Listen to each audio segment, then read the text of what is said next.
ba chấm điệp số bong bóng thường ở khán baថ្ងៃនេះយើងបន្តវីដេអូយើងទៀតតទៅជាមួយនឹងការមើលសាច់ដែកបាទដែកបាតក្រោមណា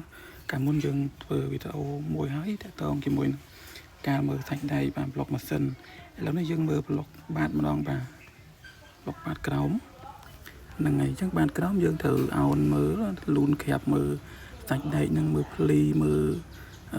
កាវមើលអីដូចកាប្លុកម៉ាស៊ីនដែរទេហ្នឹងហើយតែវាមានការមានច្រេះមានខ្ញាមានអីចឹងណាហើយមួយទៀតយើងខ្លាចដែកហ្នឹងគេធ្លាប់ធ្វើពីមុនមកហ្នឹងហើយតែសាច់ថ្នាំបាញ់ហ្នឹងវាមកទឹកទាំងអស់អាវាសាច់ស្មើគ្នាថ្នាំសាច់ថ្នាំស្មើគ្នាឬក៏មានកន្លែងណាទៅបៀកថ្មីឬទៅបាញ់ថ្មីចឹងណាហ្នឹងហើយយើងមើលឲ្យស្មើចឹងមកនេះតើតើជាមួយនឹងមើលភ្នែនក្រោយបាទចឹងភ្នែនក្រោយចំណុចសំខាន់គឺយើងត្រូវមើលជង្គង់ហ្នឹងហើយជង្គង់មានមុខមានក្រោយហើយមានម្ខាងពីជង្គង់ហ្នឹងហ្នឹងហើយចឹងយើងមើលមកតាមលេខអង្គកំពុងពណ៌ក្រហមហ្នឹងតើជង្គង់ហ្នឹងជាជង្គង់ស៊ីនឬក៏ជង្គង់ដែលទៅធ្វើថ្មីថ្មោងចឹងណាបាទចឹងជង្គង់ហ្នឹងគឺវាសំខាន់ណាគឺត្រទម្ងន់ឡានទាំងមូលជាមួយនឹងភ្នែនកង់ក្រោយហ្នឹងឯងហ្នឹងហើយចឹងយើងមើលមកថាសាច់ដែកហ្នឹងទៅធ្វើថ្មីឬក៏ទៅពីនាយវាមកស្នាមផ្សាថ្នាំបាញ់ថ្នាំអញ្ចឹងហ្នឹងហើយថ្នាំផ្សាឲ្យគេបៀកថ្នាំបាញ់កាវទៅហ្នឹងហើយអញ្ចឹងយើងមើលមក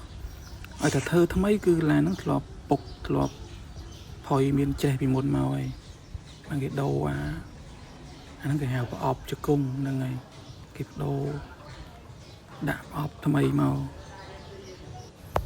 ហ្នឹងហើយអញ្ចឹងបាតក្រមបងប្អូនដែលប្រើប្រាស់ឡានសារមើលហ្នឹងហើយពិសេសឡានទៀបហ្នឹងហើយសារមើលអើតមើលក្រមឥឡូវខែភ្លៀងផងវាអាចនឹងមានផុកមានដីប្រឡាក់ទៅវាអាចងាយឡើងច្រេះឡើងខ្ញាពុកផុយអញ្ចឹងទៅហ្នឹងហើយអញ្ចឹងយើងមើលទាំងអស់គ្នាឃើញទៅយើងអាចយកទៅជាបាលឬក៏ទៅជួយជុលតាន់ពេលព្រោះបញ្ហាពុកវាធៀបដូចនឹងជំងឺមហារីកអញ្ចឹង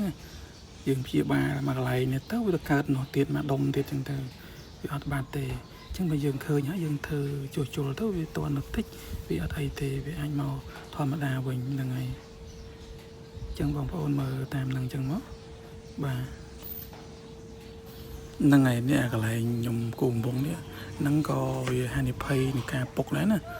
វាមានដីមានផុកឲ្យចូលកន្លែងហ្នឹងច្រើនចឹងទៅចឹងវាឆាប់ពុកជាងគេដែរកន្លែងហ្នឹងគេច្រើនឡានស្អាតគេមើលថាកន្លែងខ្ញុំគូកំពុងវិញដឹងហើយហ្នឹងហើយចឹងអានេះខ្ញុំបង្ហាញពីក្រមភាសាទៀតហ្នឹងហើយបង្ហាញពីក្រមចំនួនកន្លែងពងសម៉ាំងពងអីហ្នឹងទីបពងសម៉ាំងហ្នឹងចឹងបងប្អូនមើលមកខ្លាចតែវាមានច្រេះមានខ្ញាមានពុកចឹងណាហ្នឹងហើយអានេះកង់មុខប្លុកមុខក៏ចឹងដែរមើលថាតើកាវស៊ីនឬក៏កាវគេធ្វើចឹងណាបាទ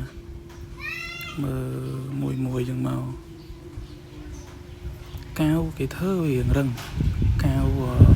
ស៊ីនវាទុនយើងចុចត្រុតហ្នឹងហើយចឹងយើងមើលម្ខាងទៀតតើតើនឹងប្លុកកង់មុខនេះ